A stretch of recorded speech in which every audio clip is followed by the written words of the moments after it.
I had an email this morning.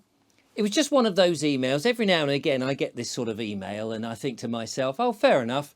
It was somebody who said that they were going to unsubscribe from the channel. They'd bothered to get to their computer, not only watch the video, but actually, instead of just unsubscribing, they said, I'm going to send him an email to tell him exactly what I think of him. And actually, it was very polite, very nice, in fact. And he said, to be honest with you, I'm going to unsubscribe. And then he went on to explain why.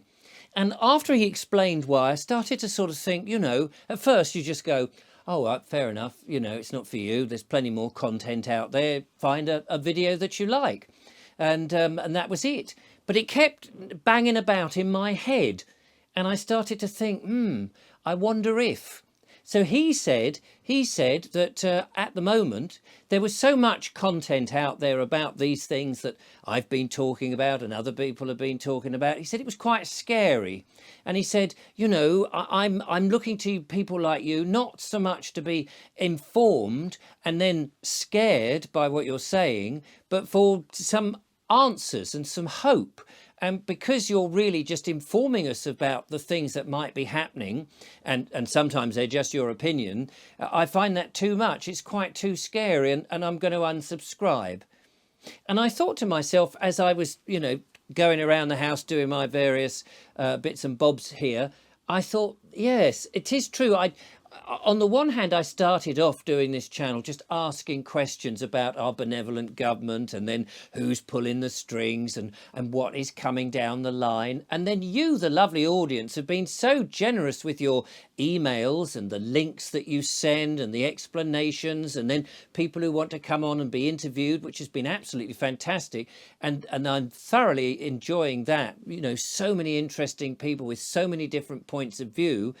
But at the same time, what I spend my time reading online and looking at these links, thinking about the next video or what I should arm myself with or what I should know and be prepared for, is really quite negative.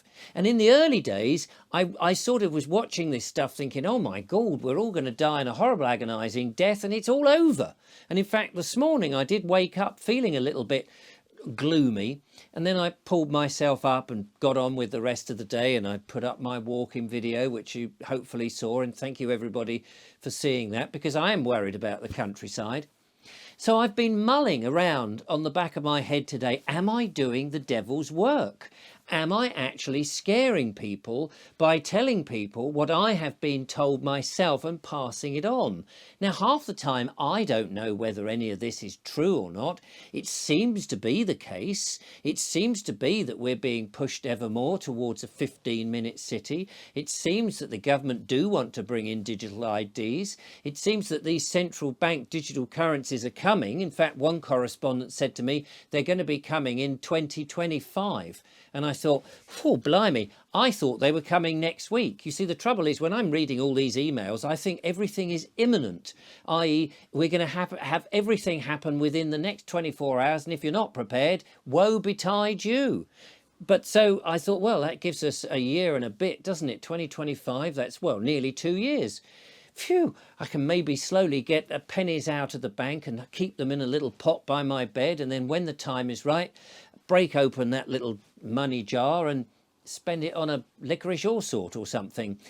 But you know what I mean? There's so much sort of stuff being thrown at us. I don't know a time in my life where I've been barraged by so many things, and I think the negativeness of this in and of itself, of learning that we may have these emergencies, which of course we've been told about on the 23rd of this month, and that we're going to be scared, that there may be some bird flu coming, in which there may be some warehouses. This is all sort of not fully confirmed. The BBC haven't announced it, and I don't watch any of that. I don't watch what's on the news.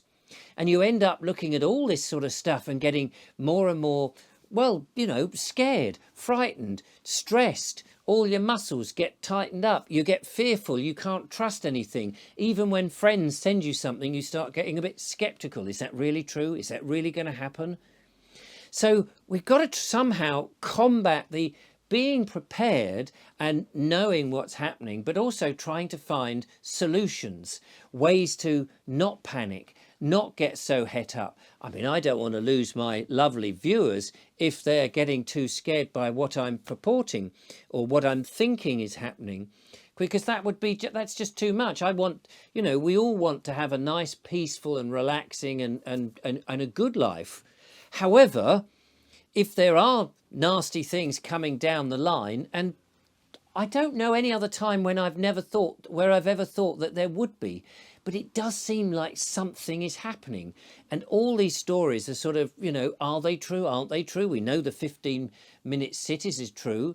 And yet you go out for a walk around everywhere else and you see ordinary people just living their life even now. And I think, hang on, I've got all this information about the stuff that's coming and nobody seems to know. But maybe they do know, and they've just chosen not to show it. They've chosen to get on with their lives. Now, I know in the comments, some people say, well, there's no point worrying about it because what can we do? And then there's part of me that says, well, don't just roll over. Don't just accept it. We've got to prepare for it. And we've kind of got to go through that fear barrier and climb out the other end, because I do believe in humanity. And what I can tell you in terms of hope and things like that is, as well as all the links to negative videos about, oh, this terror is coming, they're dimming the skies, they're going to be poisoning the water, there won't be any food, we're all going to be curtailed into this sort of dystopian world, all of this stuff. Also, I do get those emails that actually reassure me that there is a preparing group here, that there's an organisation there, there's a challenging group here, there are individuals who are trying to work out different ways of doing things. And I think actually we have never been in a better time to be alive. Now, I know that some people have been harmed by that medical intervention that has recently been gone, and that is very sad and very tragic. And I've got skin in the game because all my 3 children, they've taken it, and I'm absolutely heartbroken. And the reason I get up and the reason I do what I do here and try and inform other people as best as I can, is because I fear, and it's a real natural fear, that I will lose my children thanks to that medical intervention sooner or later. And I don't want that to happen. And I don't want their future, my grandchildren's future, to be stuck in 15-minute cities. And I think it is beholden to us to try and keep positive, to try and, yes, be aware of these negative things, but try and find a positive way to approach it. And I think it's an exciting time to be alive, because in many ways, a lot of what we have been told all through our life has been lies. And actually, slowly and slowly, these lies, this horrible negative situation that we're in is actually unraveling. And we may go through a bit of a turbulent time, and some people may find it too difficult to cope with. And I really hope that's not the case. But I think the other end of it is going to be good. I think that I just get that sensation. More people are telling me that actually we've already won. And what we're seeing is the dying throes of the monster. It's throwing its toys out of the pram. That's why so many of these things are coming at us all at once.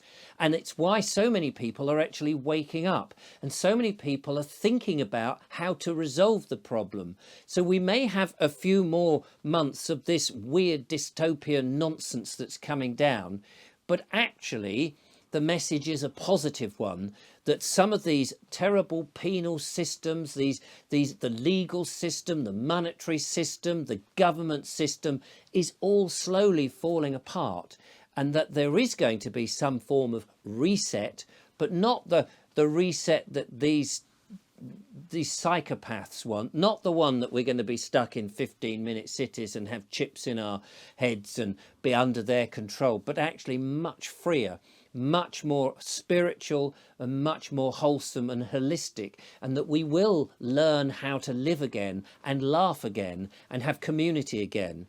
I really believe that that is the case, but we're just going, it's like we've come down and we've gone into I don't know how deep this pit is, and it may be a bit deeper, and there may be a bit more of a challenge, and it may be a bit of a climb out, but it is possible. So to my viewers who are thinking, oh golly, Richard's, he keeps telling us bad things, or he's thinking about these bad things, please just take that on a surface level, because beyond that, I think there is something glorious and something worth holding on to, something worth preserving, something worth staying alive for, despite all the initial negativity. So do hold on, do try and stay positive, because I think somehow we'll get there. And my mission here, whilst I'm questioning what's going on, is I want to find the answers, and where I find them, pass them on if I possibly can.